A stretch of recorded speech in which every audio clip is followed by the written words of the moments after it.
subbing for classic rock, or even just being in a classic rock band,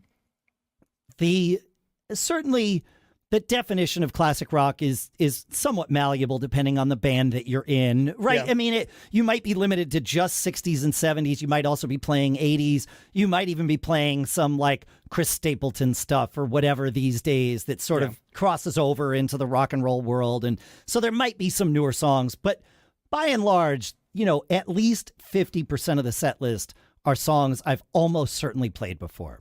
Right. Playing a country gig, that's what I was about to ask. Not that. Yeah. So what kind of country are we talking about? Are we talking about new country? Okay. Because that's different. Yes. I was in a country band back pre-pandemic where we were doing classic country Southern rock. So we were doing like Conway Twitty and George Jones and like old school stuff. And it was like the rhinestone suits. We went like whole hog. And it was a very different gig for me because that stuff was not in my wheelhouse at all. Right. Until we started getting into ZZ Top and Skidder and those kinds of things where I'd worked through that before. But sure, those fit into the classic rock bubble ish, depending on who you ask. Yeah. So, but I mean, you're still kind of wandering into something that it's kind of like somebody, again, you're in somebody else's house. You're like, well, where do I play? How do I sit? Now, I'm assuming with drumming, it's a little bit different. You've got pretty standard parameters to work in. Guitar can be a lot. Very different. But, the thing that is certainly true about modern country, and I'm looking at the set list that they sent me, I think the oldest song on here is from 2010. Wow. And that's like, there's one from 2004, but most are 2020 and later. Okay. And which is great, but it's interesting, like obviously, but maybe not obviously. For me, this means learning songs that I don't know. Like I can't play along with the record in my head because the record in my head doesn't exist. Exactly. Whereas if I'm playing Cheap Sunglasses or whatever, it's like, okay, yeah. I know the song, even though probably a good idea to still have a chart. I can trust the record in my head, whereas that's not the case at all with a lot of these. I mean, some of these I know, but most of them I don't.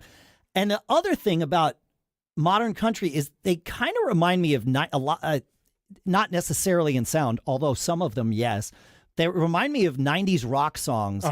In that there are lots of stops, and I call them punchlines, right? And there's different feel changes, and this is a section of 4 measures, and then it changes to this, and it does this, and it's not just like, A, B, A, end, right? It's weird, and I have to sit down and chart the whole thing out because as the drummer, I can't be like, I'm not sure how many measures this goes, so maybe I just drop out until somebody else makes the change.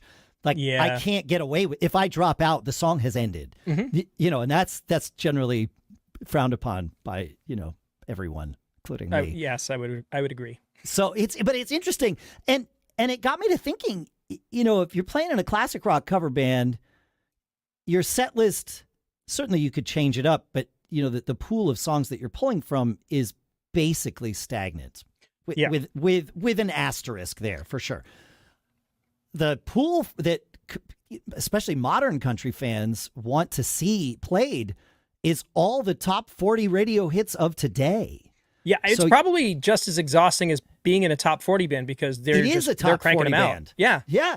Really. It's just top 40 country. And then it's like, well, this is, a lot of these are like, well, this is rock and roll with a country accent. And then there's some songs, there's a Tim McGraw song we're playing, came out 2016 called Felt Good on My Lips. I'd never heard this song before. When it started, I thought it was a Bowling for Soup song. Like, seriously, it is like straight up power pop, like with all the changes and the halftime feel in the middle, the heavy halftime thing. It's like, I know this song. I've played this song a million times. Well, it's interesting because now Jarrett's doing country on the side of, Correct. And, we're talking about Jarrett Reddick, the singer and I presume chief songwriter of Bowling for Soup. He's doing some of his Bowling for Soup songs, country, and they work perfectly. Good songs work. I mean, You're just kind of changing, like you're saying, changing the accent. Yeah.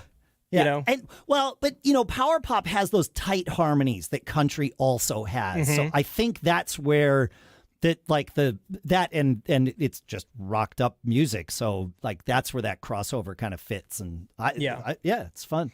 Well, kind of in that same lane, there's this guy named Alex Melton. I don't know if you've ever stumbled upon him, but his thing is literally the two things that we were just talking about. He takes pop punk songs and turns them into bro country songs, and then he takes bro country songs and turns them into pop punk songs. Oh, okay. So he's got really cool arrangements of a lot of these tunes, and it's cool for a guy like me who was on Warped Tour and loves that kind of music. Well, he does these kind of bro country versions that you can then take a song that you normally wouldn't be able to play by yourself and do like a solo acoustic version of it at a bar gig or whatever on a weekend. So it's a good set of resources, and the guy's an insane talent. So if you haven't checked him out, you have to go look him up. I haven't checked him out, so I will put a link in the show notes to his YouTube channel, not just for all of you, but mainly for me, so that I go and look at it.